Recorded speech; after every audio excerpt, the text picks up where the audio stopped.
Je vous invite à tourner ce matin. On va aller dans l'Épître de Jacques. On va continuer notre série dans Jacques ce matin. Ça fait un petit bout qu'on n'y est pas retourné. Je sais pas si j'étais pour vous demander ce qu'on avait vu la dernière fois. D'après moi, ce serait loin, hein? Mais on a vu les versets 1 à 10 du chapitre 4 de Jacques. On a vu la dernière fois ce que Jacques considère comme étant la sagesse à travers les conflits. On a vu c'était quoi les différentes sources de conflits. Hein? On a vu la passion qui est dans notre chair, la convoitise, l'amour du monde, différentes sources de conflits que Jacques énumère pour expliquer. Et Jacques termine avec 4 prescriptions qui nous sont données afin de mettre fin à ces querelles qui sont dans notre âme. Et on a vu ces prescriptions. Et si jamais vous ne rappelez pas nécessairement des prescriptions, ben, je vous invite à aller les voir. Je ne vais pas toutes les renommer puisque ça serait un peu trop long. Mais on arrive dans ce contexte au verset 11 et 12 du chapitre 4 de Jacques. Prions ce matin avant d'aller plus loin. Merci Seigneur pour ta bonté. Merci de nous accompagner, d'être ici ce matin. Merci d'avoir inspiré cette parole, ces saintes écritures qui nous montrent, Seigneur, ce que tu t'attends de nous, ce que tu désires pour nos vies. Et nous voulons, Seigneur, de tout cœur s'y soumettre. Parle-nous ce matin. Dis-nous comment tu désires que nous vivions. Et Seigneur, surtout par ton Esprit Saint, donne-nous la force, le vouloir et le faire d'obéir à tes commandements, à ta parole et à tes instructions. Amen. Faisons la lecture des versets 11 et 12. C'est très court ce matin, mais bon, ce sont 2 versets qui ont quand même beaucoup à dépacter. Ne parlez point en mal les uns des autres frères. Celui qui parle en mal d'un frère ou qui juge son frère parle en mal de la loi et juge la loi. Or, si tu juges la loi, tu n'es pas observateur de la loi, mais tu en es le juge. Un seul est législateur et juge. C'est celui qui peut sauver et perdre. Mais toi, qui es-tu qui juge le prochain? Selon la plupart des commentateurs, des érudits bibliques qui étudient les textes des Écritures, on pourrait l'appeler cette petite parenthèse de la part de Jacques dans les versets 11 à 12, serait comme une petite section flottante que Jacques insère dans le milieu de 2 textes. Hein? C'est pas vraiment quelque chose qui fait nécessairement référence à ce qui était précédent, et c'est pas nécessairement quelque chose qui fait référence à ce qui va suivre. C'est juste une pensée un peu flottante, une exhortation qui vient en tête de Jacques et qui l'exprime de façon peut-être un peu plus spontanée. On voit cette séparation, on voit qu'il y a une séparation entre ce qui suivait, hein, l'exhortation à la sagesse, la réprimande même que Jacques donnait. Il y a un changement radical dans le ton de Jacques et dans le thème. Hein, le ton de Jacques change assez drastiquement. Et dans le début du chapitre 4, il commence avec des appellations comme meurtrier et adultère que vous êtes. Hein? C'est pas exactement sympathique. Il commence en confrontant dans ses premiers chapitres du verset 4. Mais ici, il y a une adresse complètement différente. Il s'adresse à son auditoire comme des frères. Hein? Donc, il y a un changement de ton. Il dit frère. Il utilise une adresse qui est beaucoup plus douce, beaucoup plus fraternelle. Dans ces 2 versets, Jacques s'adresse aux croyants à qui il parle, à qui il écrit, en fait, là, si on veut être plus spécifique. Hein, il s'adresse à ses premiers lecteurs. Il les avertit des dangers de ce que l'on va appeler la calomnie. On va définir un petit peu plus tard ce qu'est la calomnie selon la parole de Dieu. Néanmoins, bien que ces 2 versets soient courts ce matin, ils sont probablement parmi les plus clairs dans toute la Bible en ce qui concerne le péché de la calomnie parmi les chrétiens. Il est facile de s'imaginer que dans le contexte où Jacques écrit à ces chrétiens, probablement qu'il y avait un problème de cette nature qui existait et donc les avertit. Comme dans la majorité des églises où on retrouve des pécheurs, c'est-à-dire tous les églises, la bouche, le cœur, les pensées sont un problème. Hein? Évidemment, quand tout va bien, on pense pas nécessairement à ces choses-là. Cependant, quand les conflits, surtout les conflits de nature interpersonnelle entre les gens, font surface dans l'Église locale, nos cœurs sont confrontés à cette tentation de se calomnier les uns les autres. Donc Jean nous avertit ses premiers lecteurs, par le fait même nous avertit, de ce péché du langage, hein, et de la difficulté de maîtriser ces choses. On sait déjà ce que Jacques a dit sur la langue, sur l'impossibilité de la dompter. Hein, cette exhortation va un peu dans le même sens de ce qu'il nous a dit précédemment. Mais ça fait référence à cette fois-ci à un péché spécifique. Ce matin, nous allons étudier ces 2 versets pour mieux comprendre qu'est-ce que la calomnie que Jacques interdit. Mais nous allons regarder également ce que ce n'est pas. Parce que c'est tout aussi important de comprendre ce que c'est que ce n'est pas. Ne parlez point en mal. Hein, cette première proscription, hein, une proscription c'est quoi? C'est quelque chose qui nous est interdit, c'est proscrit. La première proscription est probablement la plus simple à comprendre que Jacques fait, est très claire, est très simple. Ne parlez point en mal des autres. Le terme grec se traduit littéralement par parler contre, parler en opposé. En tout cas. En français, on pourrait qualifier ce péché, je crois, comme celui de la calomnie. Dans un sens large, ce péché ressemble un peu au faux témoignage ou à la médisance ou même à la diffamation peut-être. Bon, on peut lui donner un sens un peu plus large. Mais dans un sens plus précis, la calomnie, ce sont des paroles fausses ou des vraies paroles, mais qui ont l'intention de nuire à la réputation de quelqu'un. La Bible parle très souvent de ce péché. En fait, autant dans l'Ancien Testament que dans le Nouveau, elle aborde ce péché. Elle le définit même et elle donne plusieurs exemples de ce péché. Nous voyons un premier exemple dans Nombre 21, 4 et 5, que le peuple d'Israël lui-même commet ce péché directement envers Dieu. On lit « Le peuple s'impatienta en route et parla contre Dieu ». Parla contre Dieu, la même expression qui revient. Et contre Moïse. Donc, il calomnie Dieu et il calomnie Moïse. Pourquoi nous avez-vous fait monter hors d'Égypte pour que nous mourions dans le désert? Car il n'y a point de pain, il n'y a point d'eau, et notre âme est dégoûtée de cette misérable nourriture. Pas facile de sortir de l'esclavage puis tout avoir qui tombe du ciel littéralement. Pour sa part, le psalmiste, dans le psaume 101, verset 5, nous met en garde contre une calomnie secrète. Celui qui calomnie en secret son prochain, je l'anéantirai. Celui qui a des regards hautains et un cœur enflé, je ne le supporterai pas. Nous voyons aussi dans Pierre 2, verset 16, sûrement 1 Pierre, j'imagine, que nous serons nous-mêmes calomniés à cause de notre réputation comme chrétiens. Et ayant une bonne conscience, afin que là où même on vous calomnie, comme si vous étiez des malfaiteurs, ceux qui décrivent votre bonne conduite en Christ soient couverts de confusion. Alors même que l'on va être calomnié, hein, qu'on va dire du mal, qu'on va nuire à notre réputation, qu'on soit trouvé en toute bonne conscience comme étant pur, hein, pour que les gens qui vont nous observer de plus près vont dire, finalement, ils sont pas coupables. Ils n'ont rien fait de mal. Dans Lévitique 19, verset 16, nous avons un commandement clair et direct contre la calomnie. Tu ne répandras point des calomnies parmi ton peuple. Tu ne t'élèveras point contre le sang de ton prochain, je suis l'Éternel. D'ailleurs, il y a une forte chance que Jacques fait allusion à ce texte dans son exhortation.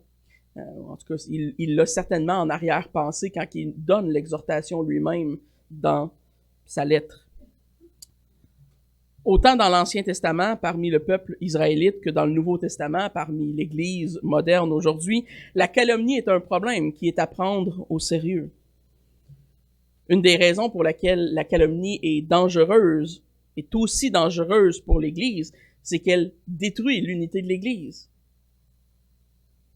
Effectivement, si nous regardons à la réalité de la plupart des églises alentour de nous, les problèmes et les conflits interpersonnels qui y règnent souvent finissent, plus souvent qu'autrement, par se transformer en des attaques personnelles et des jugements et de la calomnie. Il est impossible de nourrir l'unité du corps de Christ dans un tel environnement. Impossible. La calomnie telle que Jean Calvin la comprenait est une forme de jalousie et d'hypocrisie. Jean Calvin dit « Car l'hypocrisie est toujours présomptueuse, et nous ne sommes par nature des hypocrites, nous exaltant tendrement et calomniant les autres. » Ah, la plume de ces hommes. La calomnie est un outil facile pour flatter notre ego, en tentant d'avoir raison à tout prix, etc. Ce n'est pas difficile de voir pourquoi Jean nous avertit contre un tel péché. Les conflits engendrent la calomnie, et la calomnie engendre des conflits. Vous voyez le cycle, ça finit plus. C'est intéressant de constater d'ailleurs que dans le chapitre 19 de Lévitique, qui je crois est la référence, ou en tout cas ce que Jacques a en tête quand il écrit, et là où il y a un commandement contre la calomnie, 3 versets plus loin, on retrouve ce que Jacques va dire être le plus grand commandement. Dans Lévitique 19, verset 18, 3 versets plus loin, on lit « Tu ne te vengeras point, tu ne garderas point de rancune contre les enfants de ton peuple, tu aimeras ton prochain comme toi-même. Je suis l'Éternel. » Donc l'interdiction de calomnier est suivie par un commandement d'aimer son prochain dans Lévitique 19. Les deux sont donc intimement liés par ce texte. On peut logiquement en déduire que pour Dieu, calomnier est contraire à aimer son prochain. Ce qui fait du sens. Paul va même rajouter que d'agir ainsi envers un frère ou une sœur est encore plus grave que de le faire contre des non-croyants. Pour quelconque raison, si nous inventons de fausses histoires ou si nous avons de mauvaises intentions, de la jalousie, poussée par la jalousie, l'hypocrisie, comme Calvin le disait, ou si nous portons un faux témoignage contre nos frères et nos sœurs, nous sommes calomnieux à leur égard. Et ce comportement est extrêmement néfaste à une vie d'Église dans le corps local. Tout ce qui est le résultat, tout ce qui est le résultat d'un jugement injuste ou jaloux et qui nous pousse à une critique malhonnête et injuste est une calomnie. Le premier point de Jacques est relativement simple dans ce sens. Nous ne devons pas commettre ce péché de la calomnie. Nous devons contrôler notre bouche à cet égard. Ce petit membre, comme Jacques a dit, qui est extrêmement difficile à contrôler, même indomptable selon les paroles de Jacques. Ce qui est intéressant, c'est que Jacques poursuit vers la fin du verset 11, il introduit l'idée qu'il y a un lien entre la calomnie et le jugement de la loi. Pour justifier sa condamnation, évidemment, de la calomnie qu'ils viennent de faire, Jacques fait appel à la compréhension de la loi. Jacques ajoute à l'idée de la calomnie celle du jugement. À première vue, peut-être que c'est un peu difficile quand on lit le texte de comprendre ou de discerner quel lien exactement il y a entre la loi de Dieu, le jugement et la calomnie. Quel est le lien qui unit ces choses? Le langage qu'il utilise, ainsi que la référence à la loi et l'expression du prochain qui est utilisée à la fin du verset 12, nous pointent toutes vers le fait que Jacques utilise ce texte de Lévitique 19, qui nous exhorte à aimer son prochain et à ne pas calomnier Premièrement, à ne pas calomnier et ensuite à aimer notre prochain. Celui qui juge son frère avec un cœur calomnieux juge la loi. Pourquoi? Parce qu'il se met au-dessus de la loi, il se met au-dessus de Dieu lui-même. Celui qui calomnie son frère ou qui le diffame porte un mauvais jugement en son cœur contre ce frère. Ce jugement est basé sur quoi? Est-ce qu'il est basé sur la loi de Dieu? Non, il est basé sur les propres standards de cette personne-là, sur sa jalousie, sur son hypocrisie ou sur son cœur tortueux tout simplement.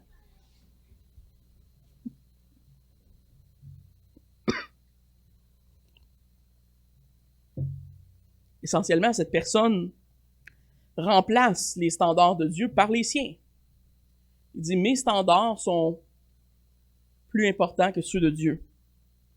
Il se met lui-même au-dessus de la loi, de cette loi qu'il prétend respecter. Et si on y pense, c'est exactement l'accusation que Jésus faisait souvent aux pharisiens. Vous dites aimer la loi, vous dites la respecter, mais dans l'essence, ce que vous faites, c'est respecter vos propres lois d'homme. Vous obéissez pas vraiment à la loi de Dieu. La raison que nous ne devrions pas calomnier et que cela est grave quand nous le faisons et qu'on s'élève au-dessus de la loi que l'on dit obéir. Le commentateur Douglas Moo dit ceci: « Quelle que soit la profondeur et l'orthodoxie de notre vision de la loi de Dieu, le fait de ne pas l'appliquer indique au monde que nous n'y accordons pas beaucoup d'importance. Encore une fois, nous voyons remonter à la surface la compréhension de Jacques du christianisme comme quelque chose dont la réalité doit être testée par la mesure de l'obéissance. On mesure notre foi par le test de l'obéissance. Il y a un danger très, très réel à être prompt au jugement, surtout au jugement de nos frères et sœurs en particulier. Jean Calvin explique le phénomène ainsi, et je cite, « Il conclut que celui qui juge ses frères selon sa propre conception des choses attribue ce qui appartient particulièrement à Dieu. Mais Jacques réprimande ici ceux qui, sous prétexte de sainteté, ont condamné leurs frères et par conséquent ont érigé leur propre morosité à la place de la loi divine. » Les gens se font Dieu, ils se font leur loi et l'élèvent au-dessus de celle de Dieu. Le commentateur J. Adams va dans ce même sens que Calvin. Il dit « Calomnier les autres quand ils ne respectent pas notre propre loi humaine usurpe à nouveau la place de Dieu. Dieu seul est le Seigneur de la conscience d'un homme. Il n'est pas possible pour un être humain qui ne connaît pas le cœur de son frère de savoir quel motif il a pour faire ce qu'il fait. Quand nous jugeons ainsi, on s'élève en maître de la loi. On prend une place qui n'est pas la nôtre. Et c'est d'ailleurs l'argument que Jacques lui-même va faire dès le début du verset 12, où il va dire « Un seul est législateur et juge. » Un seul. Évidemment, Jacques le mentionne pas textuellement, vous aurez probablement deviné qu'il parle de Dieu et non de vous. Il parle de Dieu. C'est implicite dans la pensée de Jacques. Dieu est le seul législateur et le seul juge de la loi, parce que Dieu est le seul qui l'a fait. Dans le sens, il en est le législateur parce que c'est lui qui l'a donné, et c'est le seul à être parfait, à pouvoir juger parfaitement. Et plusieurs textes de la parole de Dieu nous confirment ce fait. Je ne crois pas réellement avoir besoin nécessairement de vous convaincre de ce point-là ce matin. Nous ne sommes pas Dieu, et Dieu seul a l'autorité nécessaire pour juger adéquatement le cœur de l'homme. Dans un sens général, évidemment, ce texte nous rappelle qu'il y a un danger très réel à avoir un jugement trop rapide de notre prochain. Il y a un danger à être prompt à voir la paille dans l'œil de l'autre et à ne pas ôter la poutre qui est dans notre propre œil. À d'autres endroits dans la parole, on est averti de ne pas juger trop rapidement de peur que nous soyons jugés nous-mêmes par les mêmes standards qu'on utilise. Donc le principe peut être large et assez simple à comprendre dans ce sens. Ceci étant dit, je ne crois pas que ce soit ce principe large auquel Jacques fait référence quand il parle de jugement dans ce texte ce matin. Évidemment, c'est une vérité, la parole en parle, mais ce n'est pas exactement à ce jugement-là que Jacques fait référence. C'est plutôt à un point bien précis, celui, je crois, être du jugement du salut. Donc, il reste une question centrale je vais revenir sur ce point. Il reste une question centrale à être répondue. Qu'est-ce que le jugement dont Jacques parle, hein? C'est important de le définir, de le comprendre, pour être capable de faire une bonne application du texte ce matin. De quel jugement parle-t-il? Malheureusement, la tendance de plusieurs chrétiens à notre époque est de prendre une petite portion isolée des Écritures et de l'interpréter seule, sans son sens global et dans son contexte. Hein. Le grand contexte, c'est la Bible entière. Après ça, tu as le Nouveau, l'Ancien, tu as les livres, etc., tu as la nature des livres, etc. Il y a un contexte à tout. Et souvent, l'erreur que l'on fait dans notre christianisme aujourd'hui, on va dire, c'est quoi le verset qui appuie ça? On veut un verset pour toutes les choses qu'on croit. Écoutez, il n'y a pas de verset textuel qui nous parle de la Trinité, qui nous dit, voici, ça s'appelle la Trinité. Et pourtant, on sait très bien que la Trinité existe. C'est un mot qu'on a donné pour définir un concept qu'on voit dans l'ensemble des Écritures et qui est apparent. C'est pas toutes les choses qui ont un verset bien défini. Il y a des choses qu'on connaît par déduction logique de ce que la parole de Dieu enseigne en général.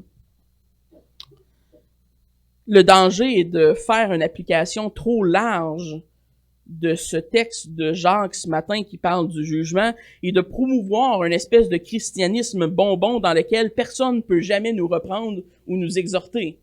Hein, tu me juges! Combien de chrétiens j'entends dire ça? Combien de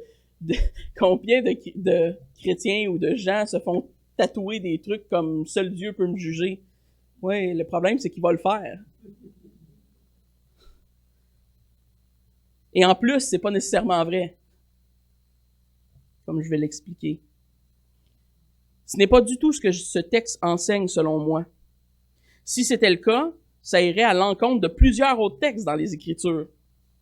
Et c'est la raison que c'est très important de définir des termes. De quel jugement Jacques parle? Plusieurs chrétiens prennent ce texte et au lieu d'en faire une exégèse avec un X, ils en font un exégèse avec un S. Okay? La nuance est particulière. C'est pas facile à prononcer en plus. Ça s'écrit E-I-S-E, gèse, G-E accent grave, S-E, au lieu d'avoir un X. Donc, il y a l'exégèse, ce qu'on devrait faire, et l'exégèse avec un S, qu'on ne doit pas faire. Et qu'est-ce que c'est ça? Ben, au lieu de clarifier le sens du texte original, un exégèse, on donne un sens, on donne le sens qu'on veut voir à un texte. Dit plus simplement, l'exégèse avec un S, c'est d'importer dans le texte notre propre compréhension au lieu d'en sortir le sens original. Dans l'exégèse avec un X, on étudie le texte pour comprendre son sens et dans l'exégèse avec un S, on importe sa compréhension dans le texte pour y donner un sens. Et c'est un danger très réel, c'est un danger qu'on devrait éviter quand on lit la parole de Dieu et qu'on étudie les Écritures. Malheureusement, aujourd'hui, plusieurs pasteurs préfèrent insérer dans la Bible leur propre compréhension des choses que d'étudier sérieusement et d'y sortir le sens. Parce que c'est plus facile et c'est souvent plus pratique que d'étudier sérieusement un texte, qui est ardu, hein, qui demande une certaine rigueur. Et on peut pas toujours faire dire ce qu'on veut au texte, si on l'étudie dans ce sens-là. Donc, malheureusement, ça permet à certains charlatans de manipuler les textes de la Bible et d'éviter les choses qui les rendent inconfortables ou certains sujets, etc. Et malheureusement, cela a aussi pour effet de pervertir la parole de Dieu et de rendre le christianisme inefficace. Inefficace et faible. Et c'est ce qu'on voit aujourd'hui dans beaucoup d'églises. Pourquoi est-ce que c'est important de sortir le sens d'un texte? Ben parce que ce qui est important, ce n'est pas ce que l'on pense d'un texte, mais c'est ce que Dieu veut dire par le texte. Ce qui est important, c'est ce que Dieu veut dire par le texte, et non pas ce qu'on pense du texte. En d'autres mots, le rôle du pasteur est d'étudier et d'extirper le sens original du texte que Dieu a voulu donner à ce texte pour mieux le communiquer fidèlement, ses principes au peuple de Dieu, les enseigner, les faciliter. Personne ne devrait vouloir savoir ce que je pense ce matin. Ce que l'on veut savoir, c'est ce que Dieu dit. Ceux qui prennent un passage comme celui de ce matin et qui ne prennent pas la peine de l'étudier adéquatement en viennent malheureusement à des conclusions trop hâtives et simplistes. Et c'est pour cette raison que c'est important de bien définir de quel jugement Jacques parle et ensuite d'être capable d'établir ce que la calomnie est et ce qu'elle n'est pas. Parce que ça va avoir un grand impact sur comment on applique ce texte de Jacques. Tout ça nous ramène, j'ai pris un petit détour pour vous expliquer la logique, mais tout ça nous ramène à la question importante ce matin, de quel jugement s'agit-il? La réponse concernant la nature du jugement en question vient au verset 12. Encore une fois, Jacques pourvoit la définition. On n'a pas à jouer au jeu de la devinette ou du mysticisme. Comme je l'ai mentionné, il y a comme le texte le mentionne, il y a un seul législateur et juge de la loi, et c'est Dieu lui-même. Et Jacques confirme implicitement cette compréhension en définissant qui est ce législateur et ce juge. Donc, il ne le nomme pas de nom, mais il va dire c'est quoi sa fonction. Selon Jacques, c'est celui qui peut sauver et perdre. Ça exclut pas mal tout le monde sauf Dieu. C'est-à-dire celui qui a la puissance de sauver de la mort et celui qui a la puissance de détruire l'âme en enfer, de perdre. Ça nous rappelle un peu l'expression dans Matthieu 10, verset 28. Ne craignez pas celui qui tue le corps et qui ne peuvent tuer l'âme. Craignez plutôt celui qui peut faire périr l'âme et le corps dans la géhenne. Donc, pour clarifier la nature du jugement en question auquel Jacques fait référence, il oppose celui qui juge, l'homme qui juge, et il le met en contraste avec Dieu. Il met en contraste le simple homme qui se tient au-dessus de la loi pour juger son frère et le vrai Dieu qui a la puissance et l'omniscience et l'omnipuissance nécessaires pour créer la loi et juger la loi parfaitement et adéquatement. C'est pas très dur de voir qui on devrait avoir comme juge. C'est Dieu qui est le seul juge apte à juger du salut des hommes. Le jugement en question dans ce texte n'est donc pas un jugement au sens large, mais bien un jugement en ce qui a trait au salut des gens. Ce que Jacques proscrit ce matin, ce n'est pas un jugement au sens large, c'est que la calomnie nous porte à se mettre au-dessus des gens, à dire des faussetés sur eux, et ensuite, on se fait non pas observateur de la loi, mais on se met au-dessus de la loi, jugeant du salut des gens. Ah, lui, c'est pas un chrétien, il fait ça. Il écoute la TV. Il boit de la bière.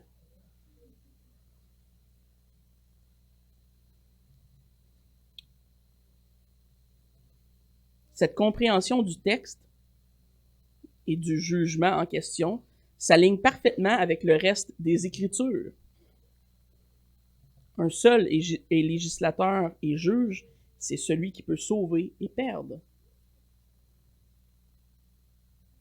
Nous, qui sommes-nous pour juger notre prochain? Qui sommes-nous pour juger que si les gens sont sauvés ou pas? Est-ce qu'on est le juge adéquat? Est-ce qu'on est parfait? Est-ce qu'on a créé la loi? Si on juge le salut de nos frères et sœurs, on se met au-dessus de la loi nous-mêmes. On se fait maître de la loi. Et on se dit juge de celle-ci. D'autres passages nous interdisent explicitement de juger du salut des gens. Donc, ce n'est pas la première fois que cette idée revient dans le Nouveau Testament. Ce n'est pas un droit qui nous est donné. C'est un droit qui est uniquement réservé et qui appartient seulement à Dieu. Pour donner un exemple concret de ce que la calomnie n'est pas, on pourrait prendre un exemple de la discipline d'Église, qui est commandée dans les évangiles. Hein, on est commandé de faire la discipline d'Église. Des pasteurs comme Mark Dever et John MacArthur, qui sont très populaires, vont même jusqu'à affirmer que la discipline d'Église est un point central qui devrait distinguer les vraies des fausses églises. Prenons une situation hypothétique dans laquelle un frère est ultimement amené devant l'Église pour être excommunié par le processus biblique qu'on voit dans Matthieu 18. Ce frère ne se repent pas d'un péché, il est excommunié. Si on fait une application beaucoup trop large et simpliste du texte de Jacques qu'on vient de lire ce matin, on pourrait aller jusqu'à dire que l'excommunication, même si elle suit le processus biblique, est une forme de calomnie, parce que c'est un jugement. Et là, ça contredirait un passage des Écritures. Certains vont tordre le sens du texte et nous diront que nous parlons en mal d'un frère si nous allons jusqu'à l'excommunier pour ses fautes. On lui fait tort à sa réputation. Hein? C'est un jugement. Jacques nous dit que c'est pas bien. On est méchants. Méchants chrétiens, on est des fondamentalistes. C'est souvent ça l'accusation qui est portée. Cependant, ce serait une mauvaise application à la fois de l'excommunication et à la fois du principe que Jacques enseigne. Même dans l'excommunication, jamais nous sommes appelés à prononcer un jugement éternel sur le salut d'une personne. Le texte de Matthieu 18, versets 15 à 17, ne mentionne pas rien sur le salut de ceux qui sont exclus de la communauté.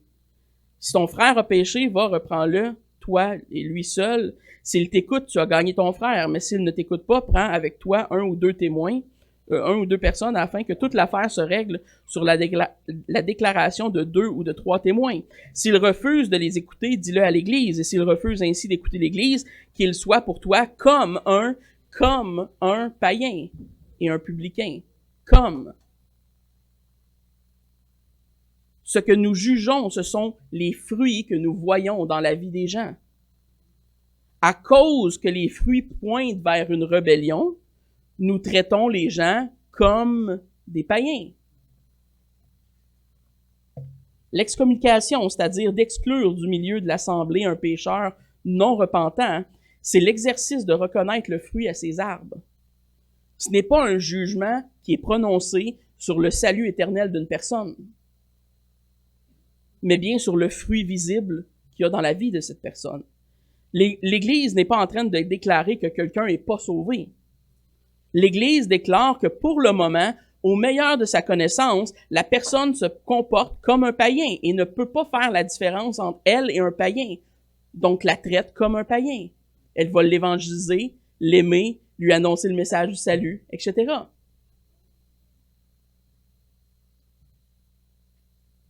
Mais ultimement, le salut de cette personne appartient à qui? Au Maître, à Dieu. Ce n'est pas l'Église qui juge de ça, même dans l'excommunication. Si cette personne est réellement un enfant de Dieu, elle sera châtiée et elle sera ramenée à Dieu. C'est pas à nous de décider. Même dans une telle situation, ce n'est pas le rôle de l'Église de juger du salut de cette personne. Oui, dans un sens large, il y a une forme de jugement qui est utilisée. Hein? C'est un jugement là, qui est prononcé. On ne reconnaît pas la personne comme un chrétien. On n'est pas capable parce que ses fruits nous disent qu'elle agit comme un païen. Il y a un discernement biblique qui est appliqué, mais on ne brise pas le principe que Jacques enseigne.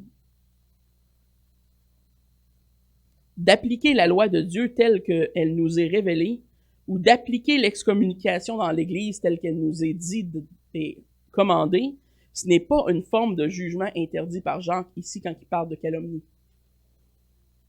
Le commentateur Douglas Moo dit ceci: à la lumière de l'argument de ces versets, nous devons donc noter que Jacques n'interdit pas la discrimination appropriée et nécessaire de chaque chrétien, que chaque chrétien devrait exercer, Il n'interdit pas non plus le droit de la communauté à exclure de sa communauté ceux qu'elle juge être en flagrante désobéissance aux normes de la loi, ou de déterminer le bien et le mal parmi ses membres. Jacques réprimande les discours jaloux et censurants par lesquels nous condamnons les autres comme étant dans l'erreur aux yeux de Dieu.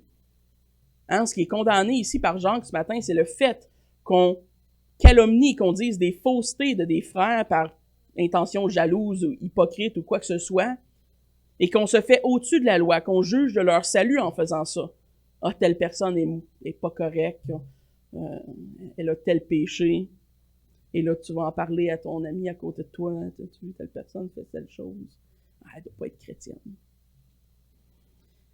C'est d'ailleurs exactement la sorte de jugement que Paul condamne chez les chrétiens à Rome. Jacques trouve une très bonne application dans Paul, dans Romains 14. Nous voyons que certains chrétiens questionnaient la foi de leurs frères et de leurs sœurs sur la base de leurs différentes opinions et de leur application des rituels de la loi concernant la viande sacrifiée. Ah, lui, il mange de la viande, c'est pas un chrétien. Ah, lui, il en mange pas. Il a peur de tout.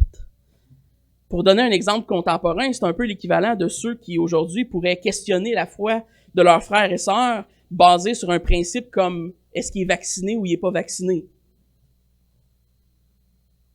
Ce serait scandaleux, ce serait calomnieux d'agir ainsi. Ce serait de la calomnie, littéralement. On se met au-dessus de la loi, on se fait juge, on prend les rênes du maître de la loi, puis on dit « Ah, cette personne-là est sûrement pas chrétienne, elle a fait quelque chose que moi, je pense que c'est pas correct. »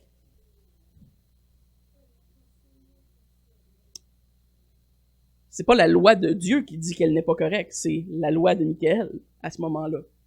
Elle est là, la distinction. C'est un jugement, c'est hypothétique en passant, là, je pense pas ça.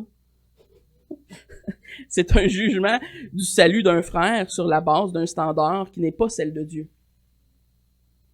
Essentiellement, comme Jacques le dit, on se fait Dieu. On invente nos standards et on se met au-dessus de la loi. On s'en fait maître. Et on juge même la loi de Dieu. Hein? On dit c'est pas assez saint. Dieu, t'es pas assez saint. Moi, j'ai une loi supérieure à la tienne.